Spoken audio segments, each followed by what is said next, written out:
നമസ്കാരം. മലയാളി വാർത്ത ഇൻസൈഡിലേക്ക് സ്വാഗതം. വെടിനിർത്തൽ ധാരണ അവസാനിക്കാൻ ഇനി വെറും മണിക്കൂറുകൾ മാത്രമാണ് ബാക്കി. അത്രയും സമയം കൊണ്ട് എന്ത് തീരുമാനത്തിൽ അമേരിക്കയും ഇറാനും എത്തും എന്നുള്ള ഒരു ചോദ്യം ഇപ്പോൾ നിഴലിക്കുന്നുണ്ട്. അമേരിക്കയുമായുള്ള ചർച്ചകൾക്കായി ഇറാൻ തങ്ങളുടെ പ്രതിനിധിയെ പാകിസ്ഥാനിലേക്ക് അയക്കില്ല എന്നുള്ള ഉറച്ച നിലപാടിൽ തന്നെയാണ്. അത് പരസ്യമായി ഇറാൻ പ്രകടിപ്പിച്ചു കഴിഞ്ഞു. ഹോർമുസിൽ ഇറാനിയൻ കപ്പൽ പിടിച്ചെടുത്തതിൻ്റെ പശ്ചാത്തലത്തിലാണ് ഇറാൻ ഈ ഒരു പ്രതികരണം നടത്തിയിരിക്കുന്നത്. US ഇറാൻ താൽക്കാലിക വെടിനിർത്തൽ ഇന്ത്യൻ സമയം നോക്കുമ്പോൾ നാളെ രാവിലെ 5:30 അവസാനിക്കാനിരിക്കുന്നത്. അതായത് ഇനി 24 മണിക്കൂർ തികച്ചില്ല എന്ന് തന്നെ വേണം പറയാം. വൈസ് പ്രസിഡന്റ് JD വാൻസിന്റെ നേതൃത്വത്തിലുള്ള സംഘം ഇസ്ലാമാബാദിലേക്കുള്ള യാത്രയിലാണെന്നും പ്രസിഡന്റ് ട്രംപ് അറിയിച്ചിട്ടുണ്ട്. അതായത് അമേരിക്ക ഒരു ചർച്ചയ്ക്കുള്ള തയ്യാറെടുപ്പ് നടത്തി സംഘത്തെ ട്രംപ് അയച്ചു കഴിഞ്ഞു. പക്ഷെ ഇപ്പോഴും ഇറാൻ യാതൊരു തരത്തിലുള്ള നീക്കവും ചർച്ച ചെയ്യാം എന്നുള്ള ഒരു തരത്തിലുള്ള പ്രസ്താവന പോലും ഇതുവരെയും അറിയിച്ചിട്ടില്ല എന്നുള്ളത് തന്നെയാണ്. ചർച്ചകൾ നടക്കില്ലെന്ന സൂചനകൾ പുറത്തു വന്നതോടെ ഇറാനെ അനുനയിപ്പിക്കാനുള്ള നയതന്ത്ര ഇടപെടലുകൾ നടക്കുന്നുണ്ട്. ചർച്ചയിൽ പങ്കെടുക്കില്ലെന്ന ഔദ്യോഗിക പ്രതികരണം ഇറാൻ നൽകിയിട്ടില്ലെങ്കിലും ഹോർമുസിലെ ഇടപെടലിൽ ഇറാന് അതൃപ്തിയുണ്ട്. തിരിച്ചടിക്കുമെന്ന ശക്തമായ ഭാഷയിൽ ഇറാൻ പ്രതികരിക്കുകയും ചെയ്തിരുന്നു. ഇതേ തുടർന്നാണ് പാകിസ്ഥാനിൽ നടക്കേണ്ട ചർച്ചകളിൽ ഇറാൻ പങ്കെടുക്കില്ലെന്ന റിപ്പോർട്ടുകൾ അന്താരാഷ്ട്ര മാധ്യമങ്ങളൊക്കെ തന്നെ പുറത്തു വരുന്നത്. അതേസമയം ചർച്ചകൾ നടക്കാനുള്ള സാധ്യതകൾ കണക്കിലെടുത്ത് പാകിസ്ഥാൻ ഇസ്ലാമാബാദിൽ സുരക്ഷ വർദ്ധിപ്പിച്ചിട്ടുണ്ട്. 20,000 സുരക്ഷാ ജീവനക്കാരെയാണ് വിന്യസിച്ചിരിക്കുന്നത്. നഗരത്തിന്റെ പല ഭാഗങ്ങളിലും പൊതുജനങ്ങൾക്ക് പ്രവേശനം തടസ്സപ്പെടുത്തുകയും ചെയ്തിട്ടുണ്ട്. ഞായറാഴ്ചയാണ് ഹോർമുസ് കടലിടുക്കിൽ ഇറാനിയൻ കപ്പൽ അമേരിക്ക പിടിച്ചെടുത്തത്. മുന്നറിയിപ്പ് വകവയ്ക്കാതെ തങ്ങളുടെ ഉപരോധം മറികടക്കാൻ ശ്രമിച്ചതിനെ തുടർന്നാണ് നാവികസേന കപ്പൽ ആക്രമിച്ച് പിടിച്ചെടുത്തത് എന്നായിരുന്നു ട്രംപ് നൽകിയ വിശദീകരണം. തൗസ്ക എന്ന ഇറാനിയൻ ചരക്ക് കപ്പലാണ് USS സ്പ്രൂവൻസ് എന്ന യുദ്ധക്കപ്പൽ ഉപയോഗിച്ച് പിടിച്ചത്. ഇറാനിയൻ ചരക്ക് കപ്പൽ പിടിച്ചെടുത്തതിന്റെ കൂടുതൽ ദൃശ്യങ്ങളും US സെൻട്രൽ കമാൻഡ് പുറത്തുവിട്ടിട്ടുണ്ട്. ഇതെല്ലാം തന്നെ ഇറാനെ കൂടുതൽ പ്രകോപിപ്പിക്കുന്നതാണ്. USന്റെ കടൽ കൊള്ളയാണെന്നും വെടിനിർത്തലിന്റെ ലംഘനമാണെന്ന് തിരിച്ചടിക്കുമെന്ന് തന്നെയാണ് ഇറാൻ പ്രതികരിച്ചിരിക്കുന്നത്. ഇതോടെയാണ് പശ്ചിമേഷ്യ സംഘർഷത്തിന് അറുതി വരുത്താനുള്ള ചർച്ചകൾ വീണ്ടും ഒരു ഉത്തരവില്ലാത്തൊരു ചോദ്യമായിട്ട് നീങ്ങിയത്. ഇറാനുമായുള്ള യുദ്ധത്തിൽ വലിയ വിജയത്തിലേക്ക് നീങ്ങുകയാണെന്നാണ് ഇപ്പോഴും US പ്രസിഡന്റ് ഡൊണാൾഡ് ട്രംപ് വിചാരിച്ചു വെച്ചിരിക്കുന്നത്.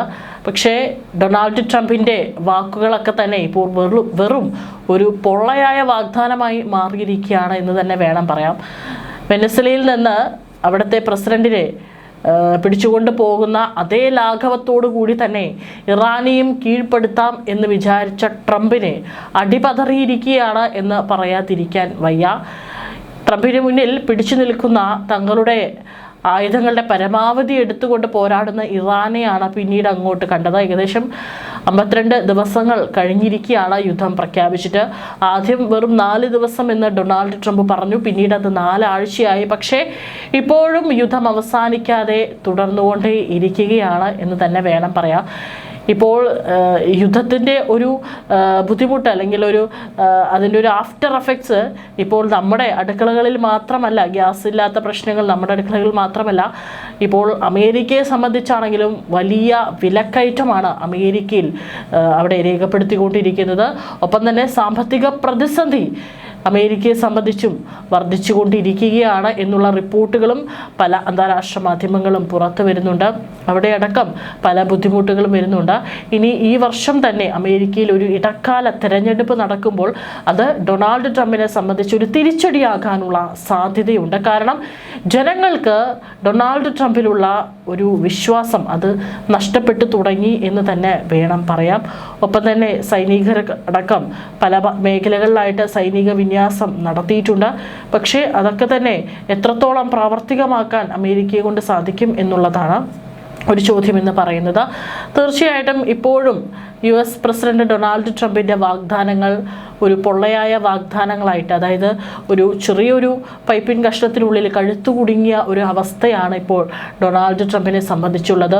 യുദ്ധത്തിലേക്ക് ഇറങ്ങി പുറപ്പെടുകയും ചെയ്തു. പക്ഷേ ഇത് അവസാനിപ്പിക്കാനായിട്ട് താൻ വിചാരിച്ചതുപോലെ തന്നെ കയ്യിൽ നിൽക്കുന്നില്ല എന്ന് ഡൊണാൾഡ് ട്രംപിന് മനസ്സിലായതോടുകൂടി തന്നെയാണ് അദ്ദേഹം ഇപ്പോൾ 24 മണിക്കൂറും അദ്ദേഹം ഓരോ പ്രസ്താവനകളും ഇറക്കിക്കൊണ്ടിരിക്കുന്നത്.